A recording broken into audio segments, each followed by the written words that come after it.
Pillars किसको कहते हैं? सतून। जैसे ये पिलर है, ये हमारी क्या है? कम्युनिटी फार्मेसी है, ठीक है। One of the pillars of pharmacy profession. Profession क्या होता है? शोभा। प्रोफेशन क्या होता है? प्रोफेशन।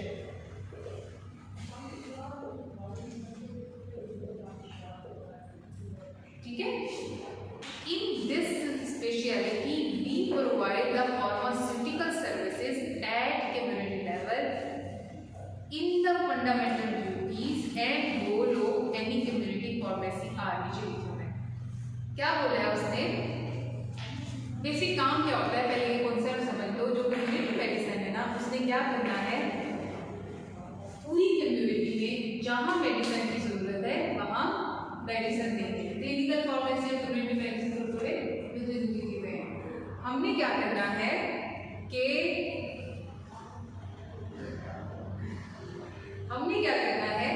जो एक फार्मासिस्ट है या फार्मेसी टेक्नीशियन है, उसकी जिम्मेदारी है उसने पूरे इलाके में जो उसके जिम्मे लगा हुआ है उसमें जाके क्या करके आना है? मेडिसिन देके आनी है। अच्छा, अब बताने का मेरा मकसद क्या है कि आपकी ड्यूटी क्या है? आप एक कम्युनिटी में मेडिसिन देनी है। कम्युनिटी क्या होती है बेटा? एक पूरा इलाका है कम्युनिटी, ठीक है, जिसमें मुख्तलिफ तरह के लोग रहते हैं। उस पूरी कम्युनिटी की जिम्मेदारी किसकी है? फार्मासिस्ट की है, या वो चाहे वो जिम्मेदारी टेक्नीशियन को दे दे। अच्छा, अब कम्युनिटी फार्मेसी में क्या होता है? टू प्रोवाइड, उसने कहा है कि क्या सा फंक्शन है उसके? To provide quality medicine to general public. अच्छी दवाई जनरल पब्लिक को देनी है। जनरल पब्लिक कौन है? आम लोग हैं। हम लोग जो क्या है? हम जनरल पब्लिक है, ठीक है। जिस तरह से मैंने कल कोरोना की एग्जाम्पल दी थी, उसकी वैक्सीनेशन जनरल पब्लिक को लगी है, हर बंदे को लगी है, हर बंदे के लिए आम की, ठीक है। ये हमें गवर्नमेंट की तरफ से लगी है, सही। इसी तरह फार्मेसी टेक्नीशियन या फार्मासिस्ट का काम है कि वो जनरल पब्लिक में किसी बीमारी के खतरे की वजह से जो मेडिसिन तकसीम करेगा किसमें आएगी?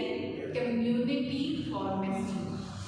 फिर उसने कहा provide guidance and counselling regarding medication use.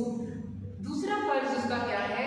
वो जाके ये है, फर्ज करो मतलब फार्मासिस्ट का काम नहीं होता पोलियो पिलाना, लेकिन मैं आपको सिर्फ एग्जांपल दे रही हूँ। वो पोलियो पिलाने चला जाए और किसी ऐसे घर में चला जाए जिनको ना पता हो कि पोलियो क्या है, तो क्या वो पोलियो की? आपके घर कोई आ जाए, आपको कह दे कि मैं ये इंजेक्शन लगा दूँ तो आप बहुत गोरे हो जाएंगे, तो क्या आप लगवा लोगे?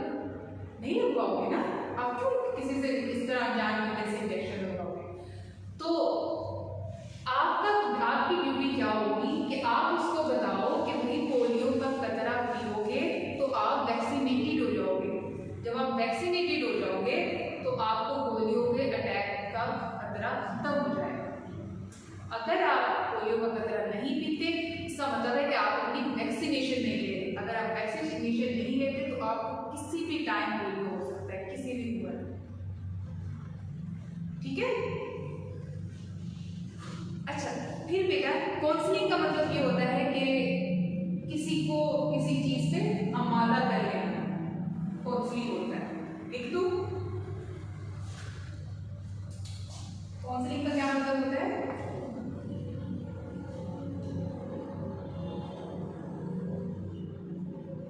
किसी चीज पर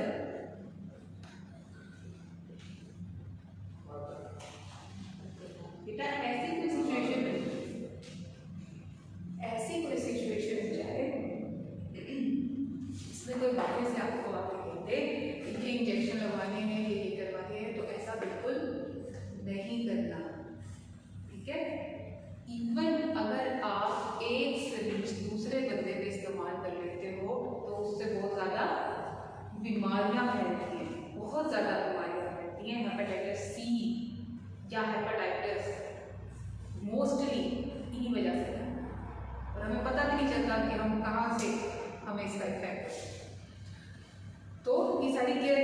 कंपनी भी और घर वालों भी।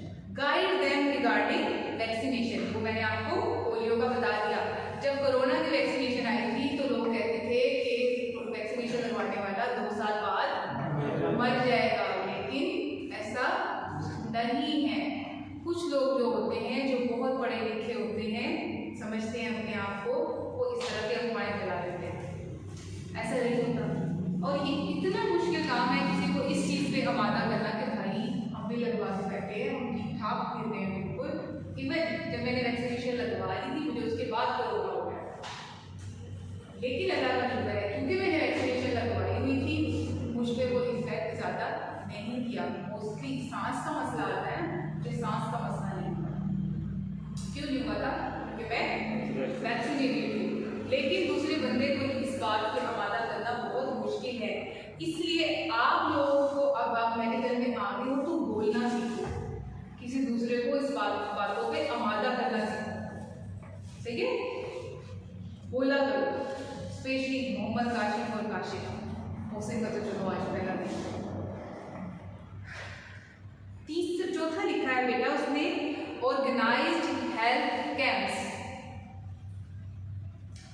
हेल्थ कैंप्स क्या होते हैं? मैं एक फिजियोथेरेपिस्ट हूँ, मैं क्या करती हूँ, मैं अक्सर कुछ अरसे के बाद एक कैंप लगवाती हूँ, जिसमें मैं कहती हूँ कि हर बंदा जो भी आना चाहे मुफ्त इलाज होगा उसका 1 दिन के, ठीक है? ये कैंपिंग होती है। इसी तरह मुख्तलिफ, मतलब इस साइड का तो मुझे नहीं इल्म, लेकिन मुल्तान में ये ट्रेंड बहुत ज़्यादा है। हर कुछ टाइम के बाद लोग कैंप करवाते हैं, ऑर्गेनाइज्ड हेल्थ कैंप। उसमें दवाइयाँ मुफ्त मिलती हैं, उसमें इलाज मुफ्त मिलता है, वो चाहे कैंप 1 दिन का हो या 2 दिन का हो, ठीक है? उसका फ़ायदा क्या होगा? देखो, अब ये होता है, पेशेंट आता है, मेरे पास एक पेशेंट आई, वो उसने मुझे बताया कि मुझे कोई 12 साल से उसकी कमर पे उसके कमर दुख रही थी। उसने कहा कि मैं लेट रही हूँ, इसके ऊपर से मुझे दबा दो, जैसे अपने पेरेंट्स अक्सर करते होते थे। बच्चों किसी को ऊपर चढ़ाया और बच्चे ने खेल में छलांग लगा कमर। अब उनके उस जगह पे कोई 12 साल से स्वेलिंग है और वो इतनी बुरी कंडीशन के साथ आई थी मेरे पास कि मैं अगर उनको थोड़ा सा भी छेड़ती तो नुकसानदेह हो सकता है। मैंने उनको ये बताया कि आपका इलाज मेरे पास नहीं है, आपको किसी हड्डियों वाले डॉक्टर को दिखाना चाहिए, ठीक है? मेरा काम तो सिर्फ ये है ना कि मैं आपको वर्जिश करवा दूंगी, आपको मशीनें लगा दूंगी, उससे आप बेहतर हो जाएंगे। लेकिन आपके अंदर जो स्वेलिंग है, जब तक मुझे वो पता नहीं चलेगी कि वो किस वजह से हो रही है, मैं तब तक इलाज नहीं कर सकती आप, ठीक है? तो अब जो हेल्थ कैंप्स हम कराते हैं उसमें आम आवाम को हम ये बातें बताते हैं कि आपकी बीमारी किस तरह की है, आपने किस डॉक्टर के पास जाए। एक बंदा मेरे पास आ जाए, मुझे कहे कि मुझे रात को या मुझे इस लेफ्ट बाजू में दर्द होता है, लेकिन साथ में मेरा जबड़ा भी होता है।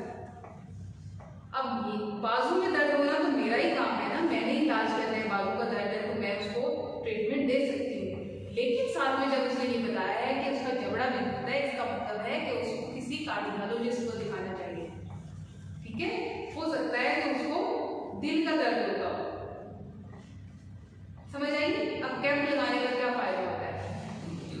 कैंप लगाने का दूसरा मतलब जो बड़ा फायदा ये है, मतलब बड़ा नहीं, लोगों के लिए फायदा क्या है कि जो लोग अफोर्ड नहीं कर सकते वो भी आके डॉक्टर से मिल सकते हैं मुफ्त में। बोरिंग तो नहीं हो गया बेटा ये? इसी तरह उसने अगली लाइन में ये लिखा है, organised health talks and seminar. अक्सर आपने सुना होगा फलाने टॉपिक पे सेमिनार, कभी सुने?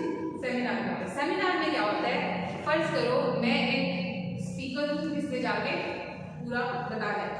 मैं कहती हूँ कि मैं एक सेमिनार अरेंज करवा रही हूँ ऑस्टियोआर्थराइटिस पे, नी पेन पे, सही है? मैं क्या करूँगी, उस बीमारी को पूरा एक मेरे पास मतलब बताने के लिए चीज़ होगी कि मैं पूरी बीमारी बताऊँगी कि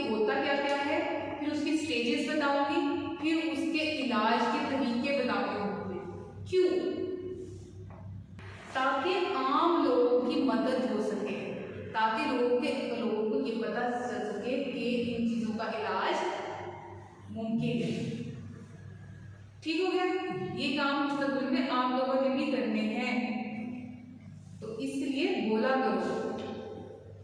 चलो बेटा, फिर वो कहता है immunity pharmacy divided into 2 parts.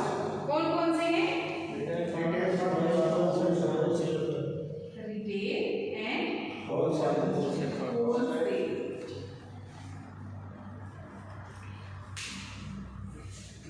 Retail pharmacy it is the business oriented. Business oriented का क्या मतलब है कि आप ये सोचो कि मैं एक बिजनेस करना चाहता हूँ और मैं रिटेल फार्मेसी शुरू कर देता हूँ, तो वो आपकी बिजनेस ओरिएंटेशन, सही है, बिजनेस ओरिएंटेड हो गया। Type of pharmacy where medicines are taken from distributors और wholesalers and provided to general public on fixed percentage of profit. इसलिए मैंने क्या किया कि मैंने होलसेल पे जाके दवाई खरीद ली और अपने मेडिकल स्टोर पे जाके रख ली। वहाँ से जो भी आता है मैं अपना कमीशन निकाल के और दे देता हूँ। कितना कमीशन रखते हो? अच्छा, आप लोगों के कमीशन फिक्स होते हैं मेडिकल स्टोर वालों के? हर मेडिकल स्टोर पे ये फिक्स कमीशन है। कितना होता है? जो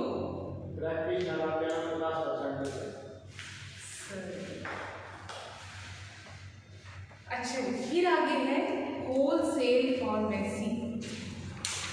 होलसेल फार्मेसी में क्या होता है? It is the business oriented type of pharmacy. अच्छा, होलसेल में और इसमें क्या करता है कि मैं ये छोटे पैमाने पे काम कर रही हूँ, जाऊँ खरीदूँ और अपने मेडिकल स्टोर पे रखूँ। इसमें क्या होता है कि मैं जाके खरीद के लाके अपना कमीशन रख के फार्मेसिस्ट को सप्लाई करूँ। सही है। होलसेल में क्या होगा कि मैं फर्ज करो एक इंडस्ट्री के अंदर मेडिसिन बन रही है, वहाँ से मेडिसिन लाऊं, लेके आई हूँ मैं 4000 की, और आगे जाके अगर मैं पाकिस्तान हूँ तो कितने की बेचूंगी? 8000 की। ठीक है। लेकिन अगर मैं ईमानदार पाकिस्तानी हूँ तो मैं थोड़ा कमीशन रख के उसको फार्मेसिस्ट को दे दूँगी। ठीक है। वो फार्मेसिस्ट आगे चाहे जैसे मर्जी में बात करता है। अब ये देखो, हो सकता है मेडिसिन जो फैक्ट्री से बनती हो पता नहीं कितनी सस्ती हो, हम तक पहुँचने तक टैक्स लग के और वो प्रॉफिट निकल निकल पता नहीं कितने पैसों में मिलता है। पिस्ता कौन है? जनरल पब्लिक इसकी है। हम क्या है? General public. ठीक है बेटा। आगे उसने बताया है industrial pharmacy, community medicine, community pharmacy में कोई क्वेश्चन? इंडस्ट्रियल फार्मेसी में क्या होता है बेटा? अच्छा, इंडस्ट्रियल फार्मेसी फंडामेंटल है, जरूरी है सबसे ज्यादा। इंडस्ट्री ही नहीं होगी जहाँ पे दवाई बननी है तो आगे सारा सिस्टम कैसे चलेगा? ठीक है। इसलिए हम कह देते हैं कि ये फंडामेंटल है, या इसको हम कह देते हैं बैकबोन है। बैकबोन कहने से क्या मुराद है? मैं किसी को भी कहूँगी ये हमारी बैकबोन। बेटा पानी पी लो अगर पीना आपने। चलिए, होता क्या है इंडस्ट्रियल फार्मेसी? हाँ, मैं आपको बैकबोन का बता रही हूँ। बैकबोन क्या होती है? रीढ़ की हड्डी। अगर हमारी रीढ़ की हड्डी निकल जाए तो सब तबाह है। ठीक है। हम खड़े ही नहीं हो सकते अगर रीढ़ की हड्डी ना हो, अल्लाह माफ करे। तो इसलिए जो चीज बहुत जरूरी होती है हम उसको क्या कर देते हैं? ये बैकबोन है। अच्छा, अब उसने कहा जो इंडस्ट्रियल फार्मेसी है वो बैकबोन है फार्मेसी प्रोफेशन की। It is an institution. Institution क्या होता है? इदारा। Where medicine are manufactured on industrial scale. जहाँ पे मेडिसिन कहाँ बन रही है? इंडस्ट्रियल स्केल पे। क्या पढ़ रहे हैं हम? Industrial pharmacy. मेडिसिन कहाँ बनती है? इंडस्ट्रियल स्केल पे।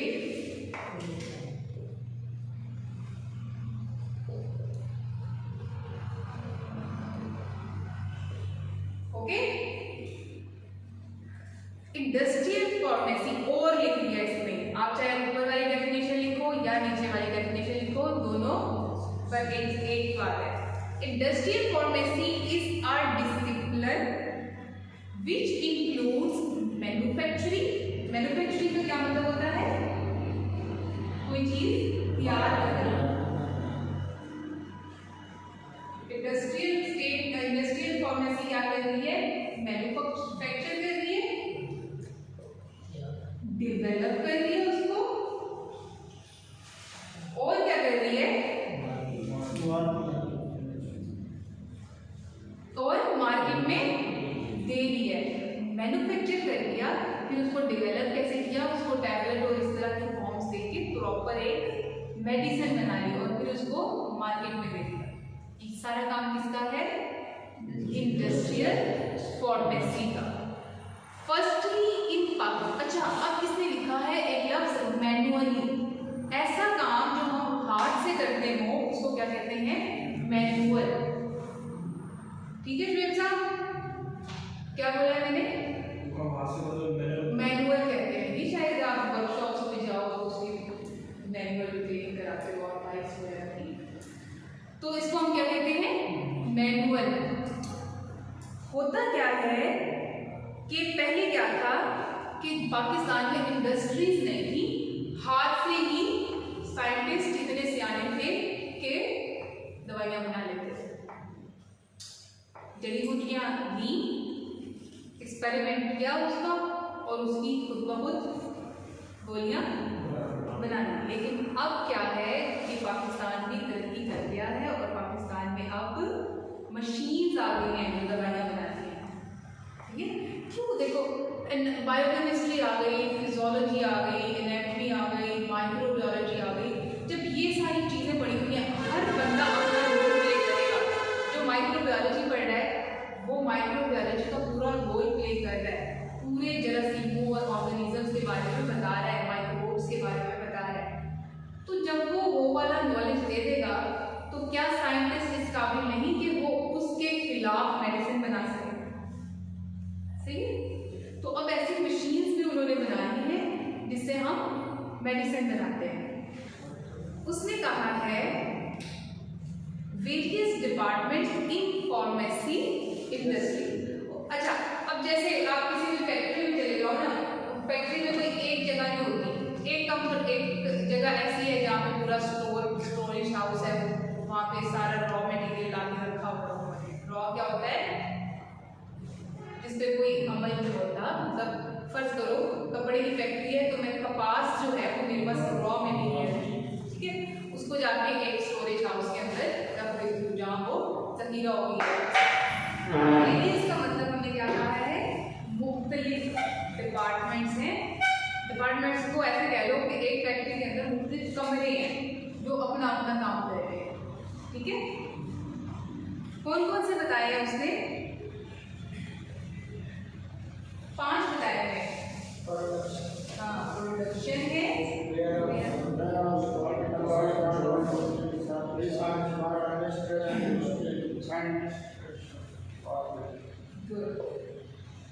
सबसे पहले हम प्रोडक्शन पढ़ते हैं। प्रोडक्शन क्या होता है बेटा? किसी भी चीज को बनाना होता है प्रोडक्शन। अब उसमें क्या है? उसने कहा है it is the department of pharmaceutical industries where medicines are formulated and then manufactured according to the specification.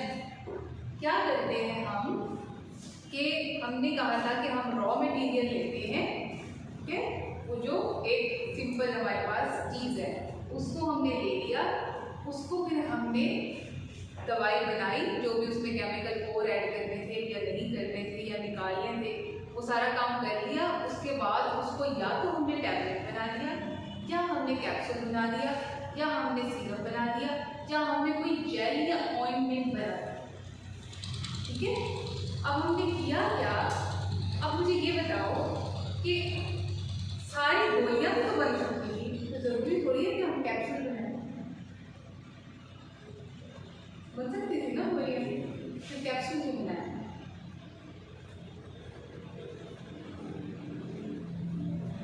Capsule इसलिए बनाते हैं कि हर दवाई का ना इफेक्ट होता है और उससे मुख्तलिफ जगह जाके इफेक्ट करना है।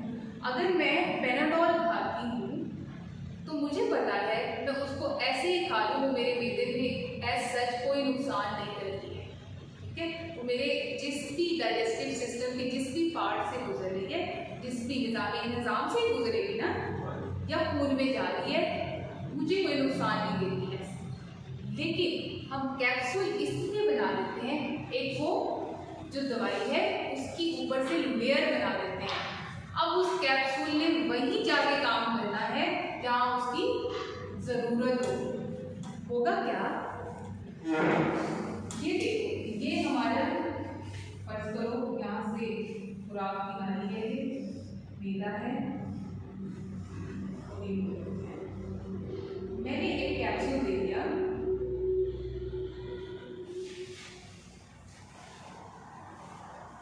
ठीक है। एक कैप्सूल हम ले रहे हैं, लेकिन मैं चाहती हूँ कि ये मैदे में कोई नुकसान ना दे, सीधा जाए जिगर की तरफ, ठीक है। इससे पहले कि कोई मसला खड़ा करे, तो मैंने क्या किया, उस दवाई को कैप्सूल में लपेट दिया। अब जो वो कैप्सूल की जो हम प्रोटेक्टिव लेयर, आपने कभी कैप्सूल खोल के देखा हो, अंदर से जरे जरे से निकलती है दवाई, तो वो जो प्रोटेक्टिव लेयर लगा दी है वो काम क्या करेगी, बजाय यहाँ पे कहीं भी जाके नुकसान देने के, वो पूरा सिस्टम बनाते हैं कि ये कितने टाइम में जाके इस दवाई ने इस रीजन में पहुँचना है। हमने फर्ज करो जिगर के लिए दवाई ली थी, तो उस कैप्सूल को पता है कि मैं कितने टाइम में जिगर में पहुँच जाऊँगा। जिगर में जाके खुद ब खुद कैप्सूल की लेयर खत्म हो जाती है और दवाई जो है वो अपना असर दिखा देगी। समझ आएगी इस बात की, कैप्सूल बनाने के क्या मतलब। अच्छा, इधर लिखा हुआ है इंजेक्टेबल सेक्शन। इंजेक्टेबल दवाइयाँ कौन सी होती हैं जो हम डायरेक्ट खून में लगा देते हैं, मसलन इंजेक्शन, आईवी लाइन हमने हाथ पे लगा दी किसी पेशेंट की। देखिए ये आईवी लाइन किस तरह की होती है, जिसको कैनोला कहते हैं, लेकिन आम लोग क्या कहते हैं, हम जैसे बरमूला, ठीक है। तो वो क्या है, कैनोला होता है, आईवी लाइन कहते हैं उसको जो हाथ में लगा होता है। अच्छा, अब वो आईवी लाइन लगा दी, अब मैंने क्या किया है, उसको लगाते हैं इस खून की नाली के अंदर, मतलब किसी भी खून की नाली के अंदर लगाओ तो वो लगती है खून की नाली के अंदर। जो भी दवाई लेनी है ना, मकसद हमारा यही होता है कि वो खून में चली जाए हमारे, सही है। अब कुछ दवाइयाँ ऐसी बनाते हैं हम जो डायरेक्ट इंजेक्टेबल होती हैं, जो इस काबिल होती हैं कि हम डायरेक्ट इंजेक्शन से खून में दे दें उसको, सही है। मोस्टली इमरजेंसी का केस आ जाए तो हम उसको फौरन से, या फिर अपेंडिक्स का जैसे कोई केस आ जाता है तो इमरजेंसी में उसको इस खतरे से बचाने के लिए कि इसको रप्चर ना हो जाए, अपेंडिक्स फट ना जाए और उससे जरासीम ना फैलने, हम उसको ऑक्सीडिल लगा देते हैं, ठीक है। फौरन एक इंजेक्शन जो है ऑक्सीडिल का लगा देते हैं। तो हमने क्या किया, ऐसा करते क्यों है, जब हमने फौरी रिस्पॉन्स लेना हो। आप लोगों ने नोटिस किया होगा, अम्मियाँ अक्सर जो क्या करती हैं कि दर्द को टीका लगा, क्यों, गोली खाएंगी तो इंतजार करना पड़ेगा, गोली असर करने में टाइम लेगी, जो टीका लगेगा वो फौरन असर दिखा देगा, समझ आइए। ये नहीं कर चलिए, इसी तरह हम सिरप बना सकते हैं, आपकी मर्जी है, आपकी मर्जी नहीं है, उस केमिकल की मर्जी है। फार्मासिस्ट उसको देखेगा कि इसका असर किस तरह का है, फिर उसको उसी तरह के फॉर्म में लेके जाएगा। आगे आ जाता है बेटा वेयर हाउस। ये कहाँ पे हो रहा था, गोलियां और कैप्सूल बंद कहाँ रहे थे, प्रोडक्शन हाउस, इंडस्ट्री के अंदर जो प्रोडक्शन हाउस था। फिर हम कहाँ चले गए, वेयर हाउस में। वेयर हाउस आपने अक्सर सुना होगा कि ये इस जगह का वेयर हाउस है। वेयर हाउस में होता क्या है, एक तो जो उन्होंने रॉ मटेरियल इकट्ठा किया होता है, ठीक है, कि इससे हमने ये चीज़ें बनानी है, नई चीज़ें बनानी, वो बड़ी होती है। दूसरा क्या होता है, जो गोलियां उन्होंने बना ली हैं उनको स्टोर करते हैं, मेडिसिन को स्टोर करते हैं। खुद स्टोर करेंगे तो आगे होलसेलर्स को देंगे ना, जो लेने आएंगे। हम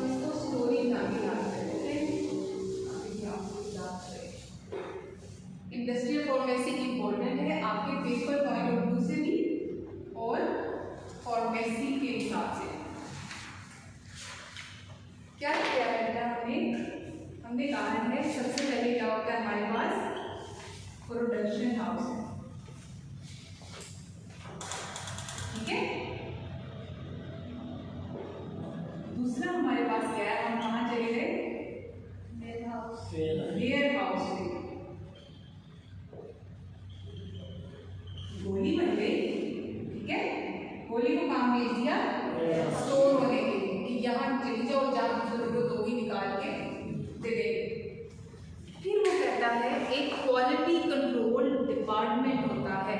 क्वालिटी कंट्रोल डिपार्टमेंट क्या करता है, आपने जो ये गोली बनी है क्या ये सही भी है, मतलब जो म्यार हमने इसके लिए सेट किया था क्या वो पूरा भी होता है, ठीक है। ये किसका काम है, क्वालिटी कंट्रोल, जो देखेगा कि उस दवाई की क्वालिटीज क्या है। छोटा हो गया, क्या बनाया हमने, क्वालिटी कंट्रोल डिपार्टमेंट।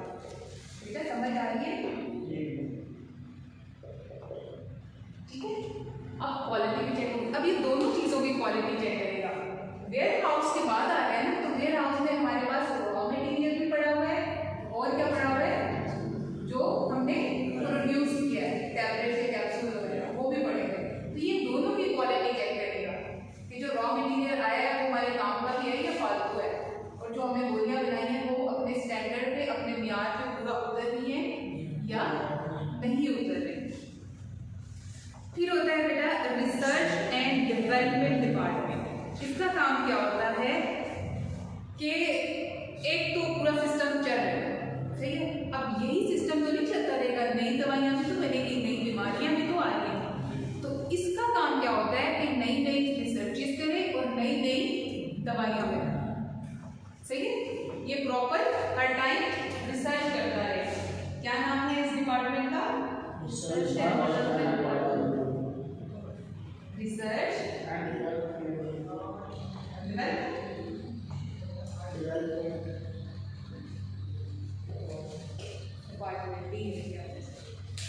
फिर आगे क्या आता है, एडमिनिस्ट्रेशन।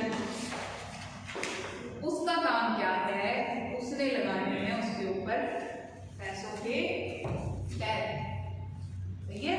वो उसकी रिटेल प्राइस भी लिखेगा, कौन कितना कमीशन लिखेगा, जो बातें हम आम लोगों को नहीं समझ सकते तो वो सारा कुछ उसके ऊपर मेंशन करेगा।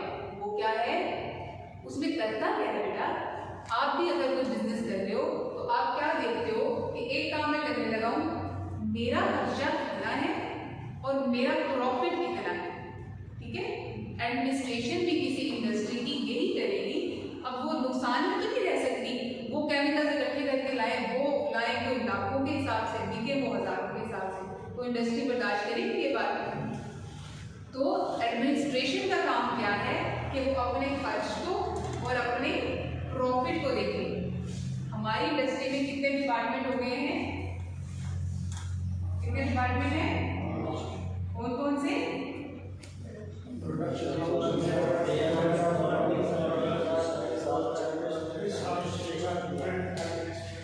अब ये याद रखते हैं, ये नोट कर लो ऐसे, हो गए नोट।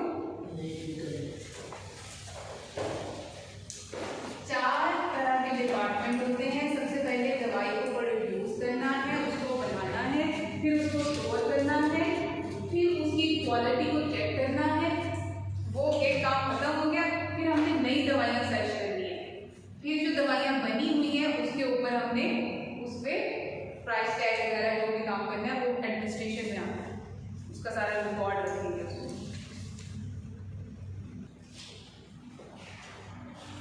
आगे लिखा हुआ है बेटे forensic pharmacy. Forensic pharmacy, forensic का पता है किसी को, कभी सुना हो, सही है।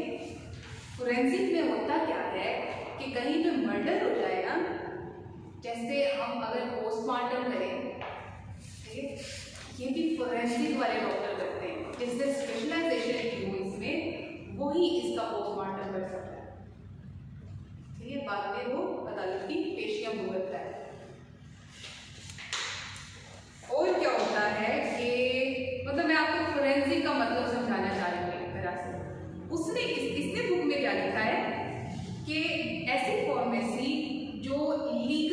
एस्पेक्ट से डील करती है। लीगल एस्पेक्ट क्या है कि हम कोई जायज़ तरीके हैं कि हम ये वाली फॉर्मेसी बना के इस फॉर्मेसी में ऐसी चीज़ें रख भी सकते हैं कि नहीं रख सकते। ठीक है, ये सारी चीज़ें इस फॉर्मेसी के अंदर आएंगी। Duties and responsibilities of all government authorities. Authority क्या होता है? किसी को इजाज़त दे देना या किसी के पास ये राइट होना, या वो एक अथॉरिटी है, जैसे सर का ये कॉलेज है तो सर यहाँ सर सारी अथॉरिटी सर के पास। ठीक है, ऐसे होती है। उसने कहा कि फोरेंसिक वाले क्या करेंगे, ये बताएंगे कि आपने अपनी जो इंडस्ट्री है या आपकी पॉलिसी है आपने किस तरह से बनानी है। ठीक है, और उसको आगे रजिस्टर कैसे करना है।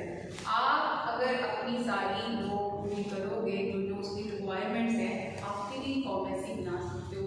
अगर आपको पता हो तो इंडिया में शायद तेज़ाब नहीं मिलता, आम इंसान जाके तेज़ाब नहीं ले सकता। क्यों?